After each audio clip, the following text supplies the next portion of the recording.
Exodus, a long road to freedom, a journey that has been etched into the annals of history. The Israelites, a people chosen by God, destined for a promised land flowing with milk and honey. Led by the great prophet Moses, they escaped the shackles of slavery in Egypt, embarking on a perilous journey. Their journey, a testament to unwavering faith and divine providence, an epic tale of struggle, perseverance, and ultimate redemption. Imagine the vast, unforgiving desert, the scorching sun beating down relentlessly. Their journey was a testament to God's immense power and their incredible resilience. Their destination? The land of Canaan, a land promised to them by God himself. But the path was fraught with countless dangers and unforeseen challenges. Enemies lurked around every corner, yet they pressed on with unwavering determination. Guided by a divine pillar of cloud by day and a pillar of fire by night, they moved forward. Their faith, tested at every turn in ways they could never have imagined. Their journey began with miraculous signs and wonders, the parting of the Red Sea, manna from heaven, water from a rock. These miracles sustained them. These events solidified their belief in God, strengthening their faith. Their leader Moses was a beacon of hope. He spoke directly to God and relayed his divine instructions. Their journey wasn't just a physical one, it was deeply spiritual. It was about forging a unified nation under God's guidance. It was about understanding and aligning with God's will and divine purpose. It was about learning to trust in God, even in the face of overwhelming adversity. This is their story, a story of faith, resilience, and divine promise. The fall of Arad, a victory hard-earned. The Israelites journeyed towards Canaan, their spirits high after escaping Egypt, but the Canaanites, a powerful enemy, awaited them. The encounter took place in a place called Arad. A fierce battle ensued. The Israelites, though numerous, were ill-prepared for war. They had spent generations as slaves. They lacked battle experience. The Canaanites were skilled warriors. They were familiar with the terrain. The initial clash went badly for the Israelites. They faced defeat. Despair threatened to engulf them, but they turned to God. They prayed for strength. They sought his guidance. God heard their pleas. He promised them victory. He instructed them to change their strategy. With renewed faith, they attacked again. This time, they were victorious. The victory at Arad was significant. It was their first conquest in the Promised Land. It boosted their morale. It reaffirmed their faith in God's promise. The serpent's bite, a test of faith. The victory at Arad was short-lived.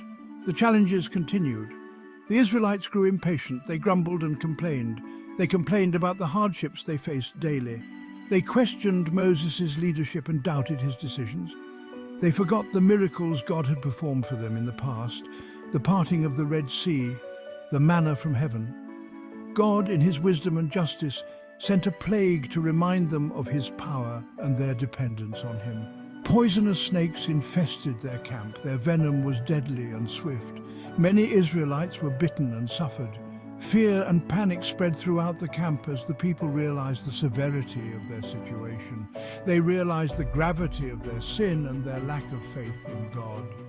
In their desperation, they turned to Moses for help, pleading for his intercession. Moses, ever faithful and compassionate, pleaded with God on their behalf. God's response was merciful and instructive. He instructed Moses to fashion a bronze serpent, a symbol of healing and redemption. Moses was to mount it on a pole high enough for all to see. Anyone bitten by looking at it with faith would be healed and saved from the deadly venom. This was a profound test of faith for the Israelites. The Israelites had to make a choice. Would they trust in God's unusual remedy, a bronze serpent on a pole? Or would they succumb to their doubts and fears? Many, in their desperation and hope, looked at the bronze serpent.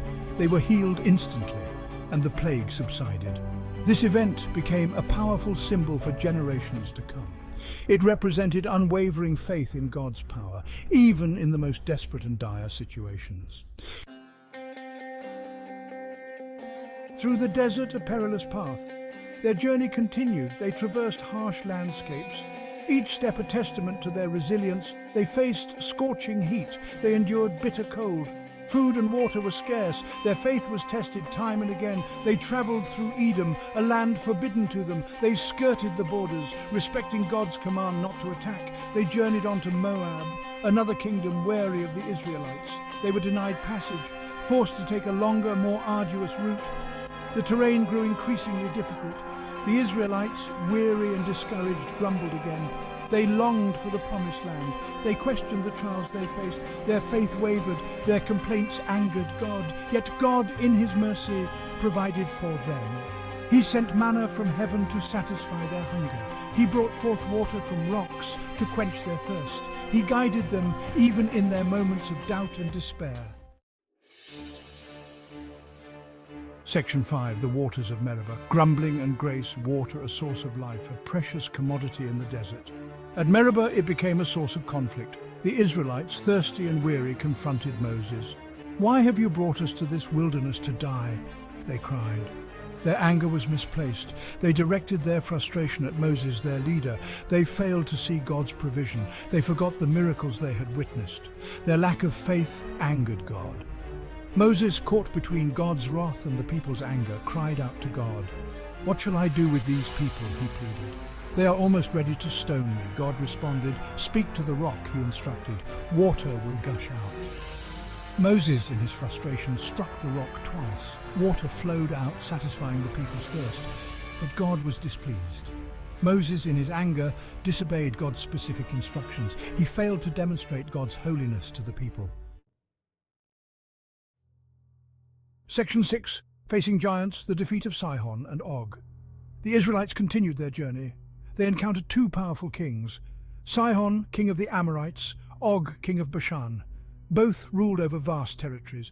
Both were feared for their strength. The Israelites, guided by God, sought peaceful passage. They sent messengers requesting safe passage through their lands.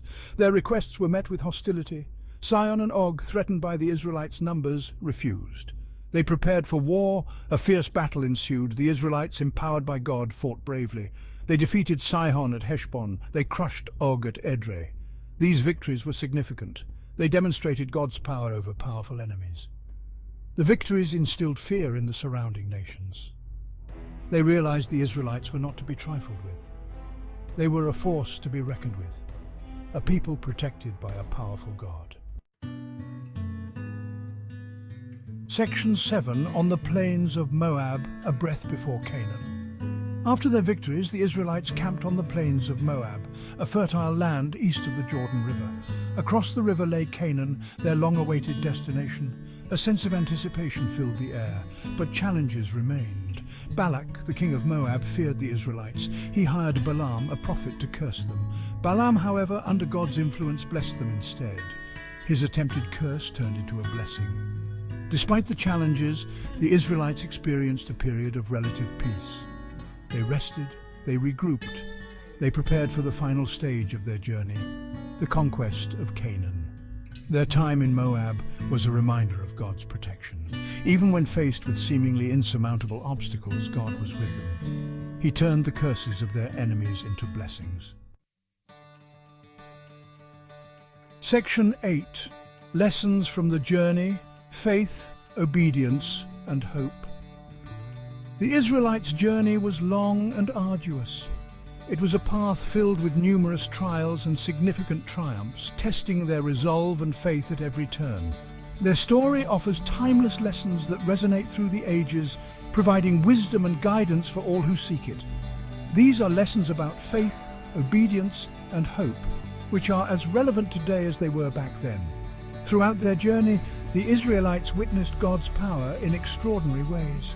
They saw the parting of the Red Sea, manna falling from heaven, water springing from a rock, and victories over powerful enemies that seemed insurmountable.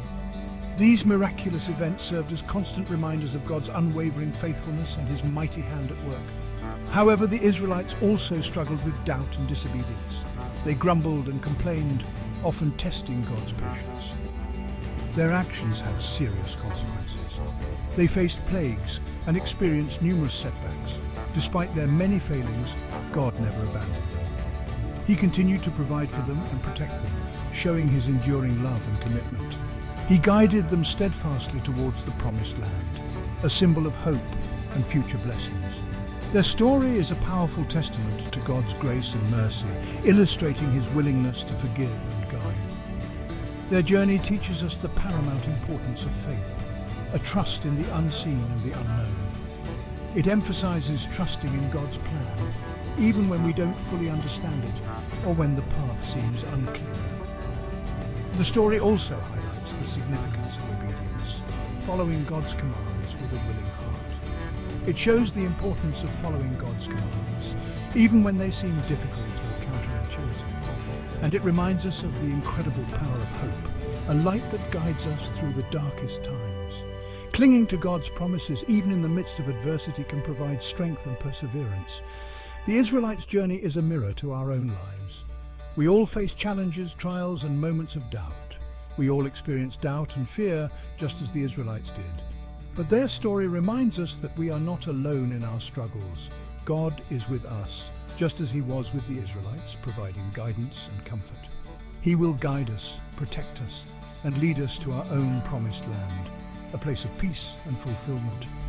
If we trust in him, obey his commands, and never lose hope, we too can achieve victory and find our way to the promises he has for us.